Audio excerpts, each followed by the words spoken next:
Dobrý deň. Dobrý deň. Mohol by som si objednať kyticu? Áno, objednať, alebo... No tu na mieste spraviť pre manželku. Pre manželku. Vyrobíte mi niečo pekné. Dobre. A cenová relácia? Čo ja viem, do 30 eur. Či Dobre. na čím viac peňazí. To môže byť aj za 50, alebo ešte chod. Aká je najdrahšia kytica, akú ste predali? 200, 300 bolo, akože, ale to bolo už koši. Viete, taký obrovský veľa.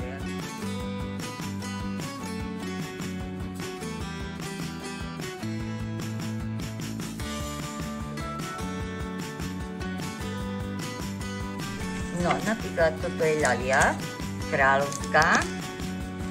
Toto je hortenzia, gerberka, to je mini gerbera a tieto sú také trsové mini ružičky a toto je eustoma. To je vlastne Lysianthus salvia a nerúd. Aby sme dali trošku. A toto je tiež tá trsová rúža. No, nech sa vám páči. Hotovo? Hotovo. Krásna. Ďakujem. Takáto pestrá, letná, pekná. Už len zaplatiť. Už len zaplatiť. Tak Áno. poďme na to. Môžem aj kartou, áno? Áno. Áno, u mňa sa dá aj kartovať.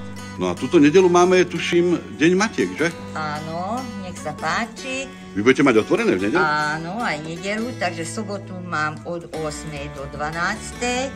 a nedeľu od 9. do 11.